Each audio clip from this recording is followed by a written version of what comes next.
আমাদের এই যে শিবলিঙ্গ, এই ধরনের শিবলিঙ্গ পৃথিবীতে দ্বিতীয় কোথাও নেই। একটা সতীর অঙ্গ পতিত আছে, যেটা বা পায়ের বৃদ্ধা আঙ্গুল, বট এবং অশ্বত্থ গাছের পেটের মধ্যে 9 ফিট বাই 4.5 ফিট, সেই পেটের মধ্যে মায়ের অবস্থান। এই বাবার সামনে বসবেন, দেখবেন আপনার দিকে বাবা একদম পুরো তাকিয়ে আছে। পুরো পুজো দিতে এসেছিলেন মা বাবাকে নিয়ে, তো সাপটা ওনার সামনে দাঁড়িয়ে গেছে। হ্যাঁ, এবং দাঁড়িয়ে শুধু গেছিল না, সেই সাপটাই ওনাকে মন্দির প্রদক্ষিণ করিয়েছিল। পুজোটা হয় মায়ের, সেটা কবে হয়? এবং ভারতবর্ষে সর্বপ্রথম যে রেকর্ড হয়, সেই রেকর্ডের 100 কড়াইয়ের উপরে ভোগ তৈরি হয়। পুরোহিতরাও প্রায় 42 থেকে 43 জন পুরোহিত। আচ্ছা, আজকে আপনাদেরকে দক্ষিণ দিনাজপুরের এমন একটি মন্দিরে নিয়ে আসবো যেই জায়গাটার তথ্য আপনারা অনেকেই জানেন না। এটা শুধু পুরাতন নয়, পুরাতন বললে ভুল হবে, পুরাতনের থেকেও পুরাতন, ইংরেজদের আমলেরও আগেরকার ইতিহাস এখানে আছে, যেটা মা বিদ্যেশ্বরী নামে পরিচিত। ইদানিং চারিদিকে মহিমা ছড়িয়ে পড়ছে। নমস্কার, আমি প্রবল। আমাদের পশ্চিমবঙ্গের দক্ষিণ দিনাজপুর জেলার কুমারগঞ্জ থানার গোপালগঞ্জের ঠিক বাদিক দিয়ে যে রাস্তাটি নেমে গেছে, তার কিছুটা এগোলেই মায়ের এই মন্দিরটি আপনারা দেখতে পাবেন। এই মন্দির সম্পর্কে আজকে আপনাদেরকে জানাবো। মন্দিরের যে ইতিহাস, যে ব্রিটিশ এবং তারও আগেরকার যে জমিদারদের ইতিহাস, সেই ইতিহাস সম্পর্কে আজকে আপনাদেরকে জানানোর চেষ্টা করব। এবং মায়ের পুজো কবে হয়, কিভাবে হয়, প্রত্যেকটা জিনিস নিয়ে কথা বলবো। তাহলে চলুন মায়ের মন্দিরে। নমস্কার সবাইকে। নমস্কার। সকলে ভালো আছেন তো? একদম সবাই ভালো আছি। বাবা এবং মায়ের আশীর্বাদে আমাদের ট্রাস্টের সকলেই ভালো আছি, এবং এলাকার সমস্ত মানুষজনও ভালো আছে। প্রথমে বলুন আপনার নামটা কি? আমার নাম বিপ্লব মণ্ডল। আচ্ছা, আপনি এই মন্দিরের কিসের দায়িত্বে আছেন? আমি বাবা শ্রী বাবা রামেশ্বর ও মাতা বিদ্যেশ্বরী ও বাবা বানেশ্বর ধামের সম্পাদক হিসেবে আমি নিযুক্ত আছি। আচ্ছা, আমরা আজকে যেখানে এসেছি, এই জায়গাটার নাম, এই মায়ের মন্দিরটার নাম সম্পর্কে বা এই নামটা আগে বলুন। এখানে আমাদের এইখানে শ্রী বাবা রামেশ্বর ও মাতা বিদ্যেশ্বরী ধাম নামেই পরিচিত এই জায়গাটা। এবং আগে নাম ছিল শিববাড়ি বলে পরিচিতি ছিল, কিন্তু 2021 থেকে একটা স্বপ্নাদেশে, মায়ের স্বপ্নাদেশে মায়ের পুজোর শুভারম্ভ হয়, এবং তখন থেকেই এটা ট্রাস্টের ফাউন্ডেশন হয়েছে, যে ট্রাস্টের নাম শ্রী বাবা রামেশ্বর ও মাতা বিদ্যেশ্বরী ও বাবা বানেশ্বর ধাম। আচ্ছা, এই যে মন্দিরটা আগে তো এইভাবে আমরা কাছে থাকলেও নাম সেভাবে শুনিনি, ছড়াইনি বিষয়টা। আচ্ছা, হঠাৎ করে কি এটা এই জিনিসটা কি দেখতে পাচ্ছি? এটা একটা অ্যাকচুয়ালি আমি বলি, যেটা হচ্ছে আমাদের মাতা বিদ্যেশ্বরী, যিনি আমাদের অহিংসার দেবী। আচ্ছা, এখানে তিনি 10 অবতারেই এখানে বিরাজ করছেন। এবং আমাদের উত্তরবঙ্গের, বিশেষ করে দক্ষিণ দিনাজপুরের যদি ইতিহাস পড়া যায়, তাহলে দেখা যাবে যে সেখানে উত্তরবঙ্গে আত্রেই নদীর পূর্ব তীরে একটা সতীর অঙ্গ পতিত আছে, যেটা এখনো অজ্ঞাত অবস্থায়। এবং যেখানে সেই সতীর যে অঙ্গটা, সেটাই আমাদের এই বিদ্যেশ্বরী মায়ের মন্দিরের সংস্কার করার সময় বেরিয়ে এসছে। এবং সেটা যে শিলা বা পায়ের বৃদ্ধা আঙ্গুল, সেইটা আমাদের মায়ের মন্দিরেই আছে। এই যে আপনি বলেন মায়ের বৃদ্ধাঙ্গুল, পায়ের বৃদ্ধাঙ্গুল, যে মায়ের অঙ্গগুলো বেরিয়ে এসছে বা আপনারা দেখতে পেয়েছেন, সেটা মোটামুটি কত সালে আপনারা এটা জানতে পারলেন বা এটা আমরা জানতে পারলাম 2021 সালে। 2021 সালে এখানে আমাদের পাশেই এক রক্ষাকালী মায়ের মন্দির আছে, যে বিদ্যেশ্বরী মায়েরই একটা অংশ। আচ্ছা, সেই রক্ষাকালী মায়ের ওখানে 5 শতক জমি নিয়ে একটা বিতর্ক সৃষ্টি হয়েছিল। সেই বিতর্ক থেকে আমাদের এই বিদ্যেশ্বরী মায়ের যখন সেই জমির কাগজপত্রগুলো, আমরা রক্ষা মায়ের কাগজপত্রগুলো বের করতে গেলাম, এবং বিডিও সাহেব, আমাদের লোকাল বিডিও সাহেব এবং আইসি সাহেব, তারা বিএলআরও সাহেবের সঙ্গে হস্তক্ষেপে যখন এই জমির কাগজগুলো বের করা হলো, তখন দেখা যাচ্ছে যে শুধু বিদ্যেশ্বরী মায়ের নামে, রামেশ্বর বাবা এবং বিদ্যেশ্বরী মায়ের নামে রেকর্ডের জমির কাগজ সব বেরিয়ে আসছে।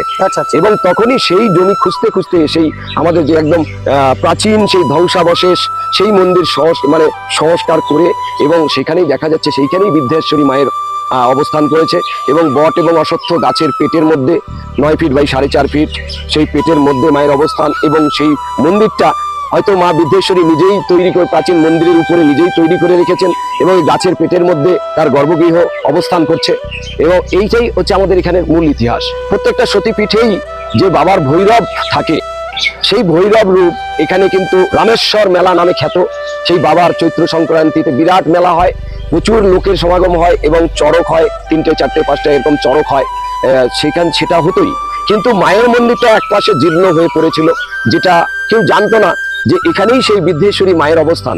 সেটা 2021 সালে, এবং আমাদের কলকাতার এক ভদ্র মহিলা সুবীর বাবু, তার ওয়াইফ, যাদবপুরে সাউথ সিটি মলের পূর্ব দিকেই বাড়ি, তিনি স্বপ্নাদেশ পান যে মায়ের পুজো দিতে হবে। এবং সেই স্বপ্নাদেশের ভিত্তিতে তিনি মন্দিরটা দেখেছিলেন। এবং যখন আমরা এই মায়ের মন্দিরটাকে যখন সংস্কার করতে নিয়ে আমরা ভিতর থেকে পরিষ্কার করে নিয়ে একটু ছবি তুলে তাদের কাছে পাঠানো হলো, তখনই কিন্তু তারা বললেন যে হ্যাঁ, এই মন্দিরটাই আমরা স্বপ্নে দেখেছি, এইখানেই পুজোর আয়োজন করতে হবে। আপনারা যে ইতিহাসটা বলছেন সেটা আমাদের জানা ছিল না, আমরা নিজেরাও জানছি এবং আপনার এই কথাগুলো, এই তথ্যগুলো, এই ইতিহাসগুলো আমরা সকলের মাঝে ছড়িয়ে দিচ্ছি, যাতে মা বিদ্যেশ্বরীর এই মন্দির সম্পর্কে মানুষের আরেকটু জানা হয় এবং পুজোটা হয় মায়ের। সেটা কবে হয়? মাঘী পূর্ণিমাতে।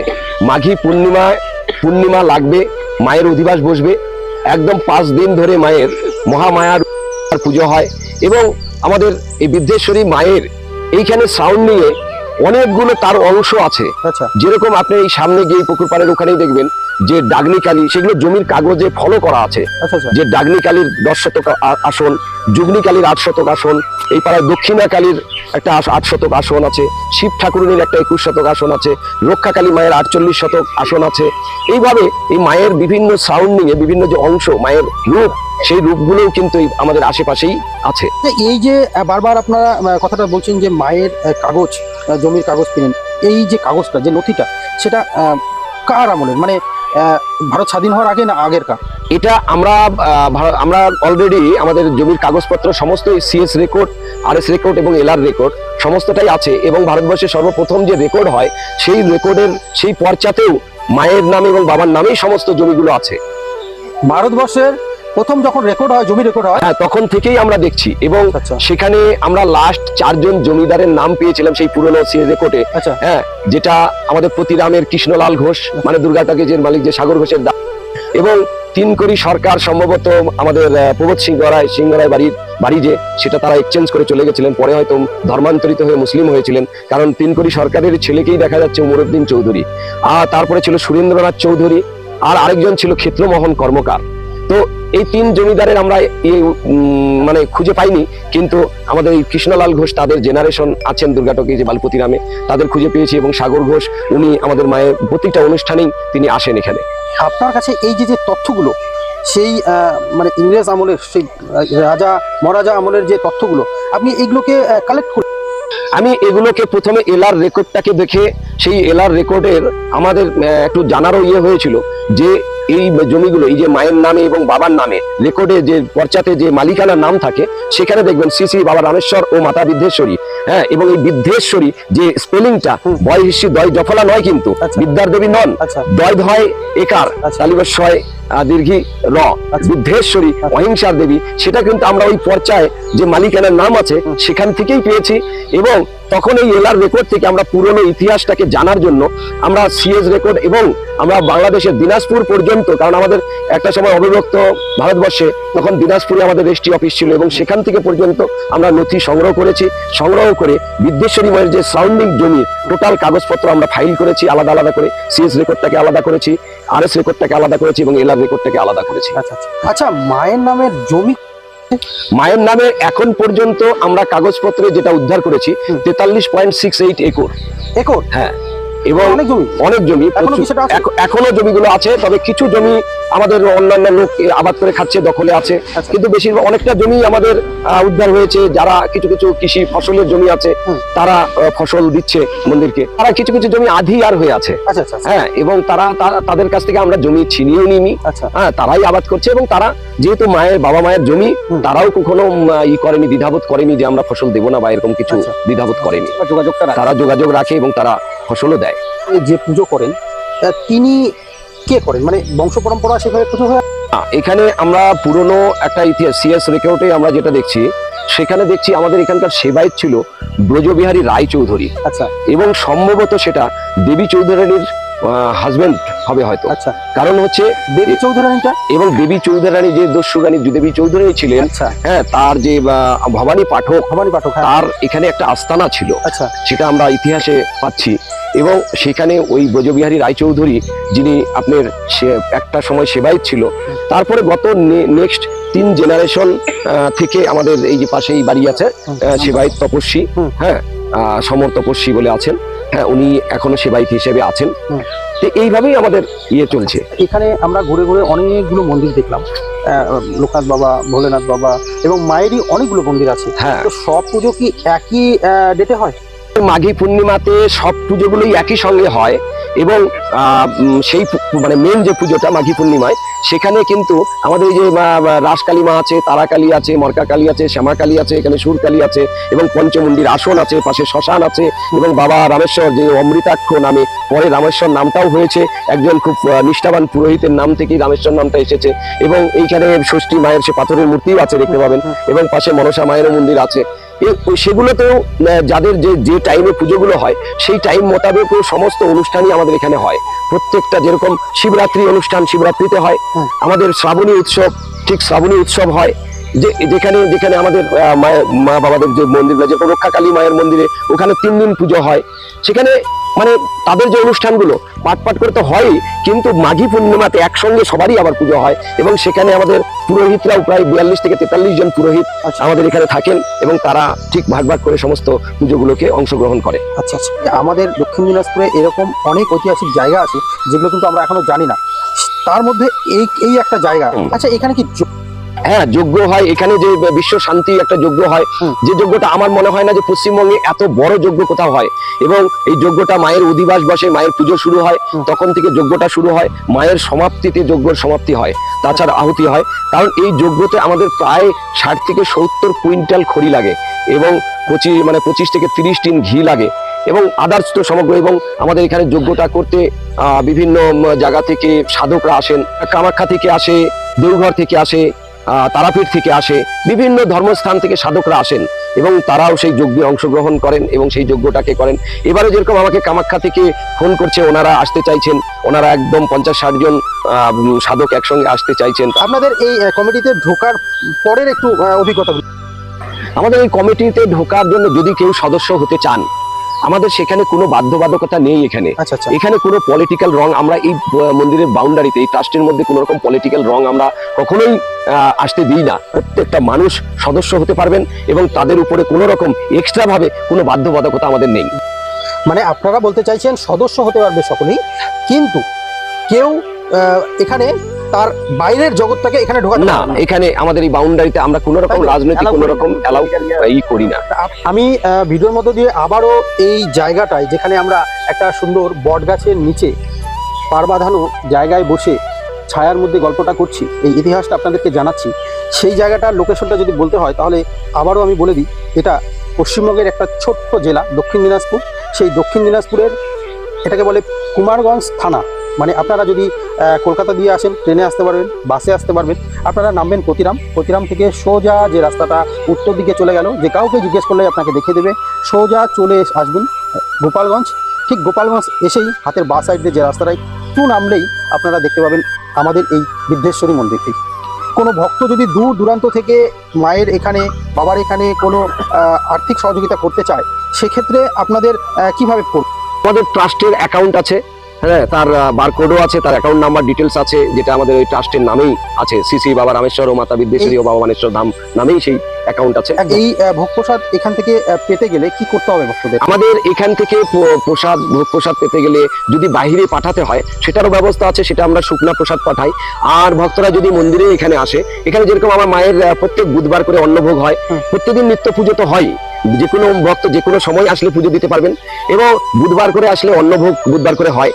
এবং মায়ের যে পুজোতে, মায়ের 5 দিন ধরে যে পুজোতে যে ভোগটা হয়, কম করে 100 কড়াইয়ের উপরে ভোগ তৈরি হয়। হ্যাঁ, এবং নিত্যদিন প্রতিদিন 100 কড়াইয়ের উপরে ভোগ তৈরি হয়। এবং কৌশিকী আমাবস্যাতে আমাদের পঞ্চমুণ্ডি আসনের ওখানে বিরাট সমাগম ঘটে বিভিন্ন সাধকদের, তন্ত্র সাধকদের। সেখানে ওই প্রাচীন শ্মশান এবং পঞ্চমুণ্ডি আসন আছে, সেখানে কাজ হচ্ছে নতুন করে, সেখানে ভক্তদের বসার প্ল্যাটফর্ম তৈরি হচ্ছে, রাস্তা তৈরি হচ্ছে, সেগুলো কাজ শুরু হচ্ছে। গভর্নমেন্ট থেকে সেই জায়গাগুলো আমাদেরকে সহযোগিতা করছেন। এবং সব থেকে একটা বড় বিষয় আমি না বললেই পারছি না আপনাকে, যেটা হচ্ছে আমাদের এখানে যে আমাদের বাবার যে শিবলিঙ্গ আছে, যেটা কিছুদিন আগেও আমাদের ভারতবর্ষে একটা সংস্থা, যে সংস্থাটা গোটা ওয়ার্ল্ড জুড়ে শিবলিঙ্গ নিয়ে রিসার্চ করছেন, সেই রিসার্চে আমাদেরকে জানিয়েছেন এবং আমাদেরকে তথ্য দিয়েছেন যে আমাদের এই যে শিবলিঙ্গ, এই ধরনের শিবলিঙ্গ পৃথিবীতে দ্বিতীয় কোথাও নেই। কি বলছেন আপনি? একদম এই শিবলিঙ্গর সামনে বসলেই তার মূর্তিটা ভেসে উঠবে, বাবাকে দেখতে পাবেন সেই শিবলিঙ্গের মধ্যে দিয়ে। এই ধরনের শিবলিঙ্গ পৃথিবীতে কোথাও নেই, তারা অলরেডি ঘোষণা করে দিয়েছেন। এবং সব থেকে সেই শিবলিঙ্গের যে ম্যাটেরিয়ালসটা, সেই ম্যাটেরিয়ালসটা মেনে যে আমাদের যে মহাকালেশ্বর যে মন্দির আছে, সেই মহাকালেশ্বরের যে শিবলিঙ্গ, তার ম্যাটেরিয়ালসের সঙ্গে এই শিবলিঙ্গের ম্যাটেরিয়ালসটা মেলে। এটা ওনারা আমাদের ঘোষণা করেছেন। এবং বাবার মন্দিরে গেলে বাবার সামনে বসবেন, দেখবেন আপনার দিকে বাবা একদম পুরো তাকিয়ে আছে, পুরো বাবাকে আপনি দেখতে পাবেন। এই ধরনের শিবলিঙ্গ পৃথিবীতে দেখতে পাবেন না। এখানে সব থেকে বড় একটা বিষয়, যেই মন্দির প্রাঙ্গণ, এই মাঠ জুড়ে পুরো জায়গাটাতে আপনি 1.5 থেকে 2 ফিট যদি খুললেই দেখবেন বড় বড় প্রাচীর পাবেন, মানে বড় বড় অট্টালিকার, মানে সম্ভবত এখানে একটা বিরাট নগরী, মানে মন্দিরকে ঘিরে একটা বিরাট কিছু ছিল, যেটা মাটি খুললে এই যে আমাদের কমিউনিটি হলের করতে গিয়েই আমাদের সেই প্রাচীর, এবং সেই প্রাচীরের যে চওড়া, সেটা আমি ভারতবর্ষে কোথাও দেখিনি। প্রায় 15 ফিট 16 ফিট চওড়া প্রাচীর এক একটা, এই ধরনের প্রাচীর। 15 ফিট 16 ফিট? হ্যাঁ, 15 ফিট না, 15 ফিট 16 ফিট চওড়া প্রাচীর এক একটা। এখানে যে কোনো জায়গাতে আপনি খুঁড়বেন, 1-1.5 ফিট 2 ফিট খুললেই আপনার সব বেরিয়ে আসছে। এবং এইখানে এই বাবার মন্দিরে এতটা পরিমাণে একসময় দুধ পড়তো, যেটা ইতিহাস বলে, যে যার জন্য এই পিছনে একটা দেখবেন ক্যানেল আছে ছোট, সেই ক্যানেলটা এই শিব মন্দিরে মোষের গাড়ি গরুর গাড়ি করে সব দুধ আসতো, দুধ পড়তো, দুধটা এই আমাদের আত্রেই নদীতে যাওয়ার জন্য ওই ক্যানেলটা করা হয়েছে। ঐতিহাসিক সতীর 51 পীঠের যে অজ্ঞাত যে পীঠটা, দিনাজপুরের ইতিহাস ঘাটলেই পাওয়া যায় যে উত্তরবঙ্গের দক্ষিণ দিনাজপুরে আত্রেই নদীর পূর্ব পারে সেই সতীর অঙ্গটা পতিত আছে। যেখানে যেখানে সতীর অঙ্গ থাকবে সেখানে শিবের ভৈরব থাকতেই হবে। সব থেকে আরো বড় বিষয়, মাঝে মধ্যেই দেখবেন যে বাবার ওখানে একটা সাপ থাকে, 7-8 হাত সাপ, ও ওখানেই থাকে, আর হয়তো আছে আশেপাশে ঘুরছে, জীবিত ওখানে। এবং আমাদের যেরকম আমাদের এর আগের বালুরঘাটে এসডিও সাহেব, সদর এসডিও সাহেব পুজো দিতে এসেছিলেন মা বাবাকে নিয়ে, তো সাপটা ওনার গেছিল এইভাবে, এবং দাঁড়িয়ে শুধু গেছিল না, সেই সাপটাই ওনাকে মন্দির প্রদক্ষিণ করিয়েছিল। এবং সেটার ভিডিও আছে, আমাদের কাছেও আছে, এসডিও সাহেব ছবি তুলেছে, ভিডিও করেছে। এবং মায়ের এখানেও যখন আমাদের অম্বুবাচীতে মায়ের মন্দির গেট বন্ধ হয় 3 দিন, সেই 3 দিন গেট যেদিন খুলবে বা তার আগে আসলেও এখানে সাপের দর্শন পাবেন। উনি পরো মায়ের মন্দিরকে এই করে ঘিরে রাখে, যার ভিডিওগুলো আছে আমাদের কাছে। এবং এই যে মার্বেল টাইলস দেখছেন, ওই যে সাপ আসে দেখবেন, এগুলো কিছুই মনে হয় না, সরসর করে উঠে যায় নামে যায়। হ্যাঁ, পুজো উপলক্ষে নিশ্চয়ই মেলা হয়? হ্যাঁ, প্রচুর বিরাট মেলা হয়। তার গতবারের পুজোরও ভিডিও ফুটেজ আপনাকে আমি দিতে পারবো। হ্যাঁ, বিরাট মেলা হয়, যেখানে আমাদের এই পুরো এলাকা জুড়ে, এই মানে আমাদের মন্দির যে প্রাঙ্গণ, সেই পুরো প্রাঙ্গণে এতটাই লোকের সমাগম ঘটে। হ্যাঁ, 5 দিন ধরেই, 5 দিন ধরেই যে সমাগমটা ঘটে, সেটা বিরাট সমাগম। আচ্ছা, দূর থেকে যদি কোনো ভক্ত আসে, সেক্ষেত্রে আপনার এখানে থাকার জায়গা? এইটার ক্ষেত্রে আমাদের গেস্ট হাউসের একটা স্যাংশন হয়েছে, এবং খুব অল্প দিনের মধ্যেই আমাদের কমিউনিটি হল হয়েছে, সেখানে সামান্য কিছু লোক থাকতে পারবে, কিন্তু গেস্ট হাউসটাও স্যাংশন হয়ে গেছে। খুব অল্প দিনের মধ্যে আমাদের গেস্ট হাউস। মন্দিরের এই ট্রাস্টির কি অডিট হয়? অডিট হয়, কারণ হচ্ছে আমাদের এই ট্রাস্টের শুধু সরকারি স্বীকৃতি নয়, আমাদের দর্পণ রেজিস্ট্রেশন আছে, 12 এর রেজিস্ট্রেশন আছে, ATG রেজিস্ট্রেশন আছে, মানে সমস্ত সরকারি যে প্রসিডিউর, এবং টাইম টু টাইম আমাদের অডিটও করা হয়। এবং সব থেকে বড় বিষয়, আমাদের যে অ্যাকাউন্ট, এই অ্যাকাউন্টের সঙ্গে পুরোপুরি জড়িত হচ্ছে আমাদের লোকাল বিডিও সাহেব, তিনি আমাদের ট্রাস্টের চেয়ারম্যান হিসেবে আছেন, উনি পুরোপুরি জড়িত। এবং আমাদের কোষাধ্যক্ষ বিজু, হ্যাঁ, এবং আমাদের অ্যাকাউন্টিং উনি প্রতাপ বাবু অনেকটা দেখেন। আমি কথাটা এই জন্য বলেছি, কিছু কিছু কোশ্চিন মানুষের মধ্যে আসে, আমরা যদি সেটাকে ক্লিয়ার করে দিই, তাহলে একটা স্বচ্ছ ভাবমূর্তি বজায় থাকে। হ্যাঁ হ্যাঁ, তো আমার বলার উদ্দেশ্য সেটাই। একদম।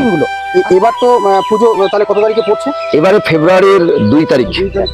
কদিন থাকছে? 5 দিন। 5 দিন। মেলা কদিন থাকে? 5 দিন। যজ্ঞ কদিন হয়? 5 দিনই। বিতরণীটা কদিন ধরে চলে? প্রসাদ বিতরণটা আপনার 5 দিনই হয়। ভালো লাগলো কথাগুলো শুনে, আপনার কাছ থেকে এই তথ্যগুলো জেনে। আমি আমার ভিডিওর মধ্য দিয়ে আমাদের দক্ষিণ দিনাজপুরের কুমারগঞ্জ থানার গোপালগঞ্জের এই যে ভাদলপাড়ায় অবস্থিত মা বিদ্যেশ্বরী যে মন্দির বা ট্রাস্ট রয়েছে, সে সম্পর্কে মানুষের সামনে তুলে ধরার চেষ্টা করলাম যতটা সম্ভব হলো। পরবর্তীতে যদি কোনো কিছু ছাড়া পড়ে যায়, আমি আবারও চেষ্টা করব তুলে ধরার। আর সকলকে আপনারা ভিডিওর মধ্য দিয়ে এই মায়ের এই পুজোতে, বাবার এই পুজোতে আসার জন্য আমন্ত্রণ জানান, একদম সকলের সামনে। নমস্কার। আগামী হচ্ছে 2রা ফেব্রুয়ারি থেকে আমাদের বার্ষিক মায়ের উৎসব, মাঘী পূর্ণিমাতে ফেব্রুয়ারি 2 তারিখ। সমস্ত ভক্তদের কাছে আমাদের আমন্ত্রণ রইল, আপনারা সকলে মিলে আসবেন, অনুষ্ঠানে আসবেন আমাদের এখানে অনুষ্ঠানে। অনুষ্ঠানে আসবেন, বাবাকে দর্শন করবেন, মাকে দর্শন করবেন, মায়ের বিভিন্ন অংশ আছে বিভিন্ন জায়গায় ছড়িয়ে ছিটিয়ে, সেখানে দর্শন করবেন। পঞ্চমুণ্ডিতে সাধক যদি আসেন পঞ্চমুণ্ডিতেও যেতে পারেন, প্রাচীন শ্মশান, সেখানে সাধনার জায়গাও করে দেওয়া আছে, সেখানে সাধনাও করতে পারবেন। এবং সকলেই শুধু বাবা মাকে দর্শন নয়, তার প্রসাদটাও নেবেন। আপনাদের কাছে আমন্ত্রণ জানাই। আপনারা যারা ভক্তরা দূর দূরান্ত থেকে আমার এই ভিডিওটা দেখছেন, আগামী 2রা ফেব্রুয়ারি মানে ফেব্রুয়ারি 2 তারিখ এই সোমবার মায়ের এই মেন পুজো, সেই পুজোতে অবশ্যই আসুন, নিজেদের মনোবাঞ্ছনা পূরণ করুন, মায়ের আশীর্বাদ গ্রহণ করুন। সকলকে আমন্ত্রণ রইল আমার পক্ষ থেকে, সকলের তরফ থেকে। দক্ষিণ দিনাজপুরের আমি লোকেশনটা আবারও বলছি, যদি বাইরে থেকে কেউ আসেন আমার ভিডিওর মধ্যে দিয়ে কমেন্টস করে আমার সঙ্গেও যোগাযোগ করতে পারেন। পশ্চিমবঙ্গের দক্ষিণ দিনাজপুর জেলার কুমারগঞ্জ থানার গোপালগঞ্জের ধাদলপাড়াতে এই মন্দিরটি অবস্থিত। যদি লোকেশন বলি তাহলে আমরা ট্রেন বা বাস যেদিক দিয়ে আসেন না কেন, যদি বাস দিয়ে আসেন তাহলে প্রতিরামে নামবেন প্রথমে, যদি ট্রেনে আসেন তাহলে আপনি গঙ্গারামপুরে নামতে পারেন, বালুরঘাটে নামতে পারেন, সেখান থেকে যে কোনো টোটো অটো বাস ধরে প্রতিরামে আসবেন। প্রতিরাম থেকে একদম উত্তর দিকে যে রাস্তাটা গেছে একদম গোপালগঞ্জ হয়ে কুমারগঞ্জ যায়, তার আগেই ব্রিজের আগেই গোপালগঞ্জ, সেই গোপালগঞ্জ থেকে হাতের বাঁ সাইডে যে রাস্তাটা নেমে যাচ্ছে একটু এলেই কিন্তু মায়ের এই মন্দির আপনারা দেখতে পাবেন। তাই সকলে আসবেন এই আশা রাখছি। সকলকে অসংখ্য অসংখ্য ধন্যবাদ। সকলে ভালো থাকবেন। একদম একদম।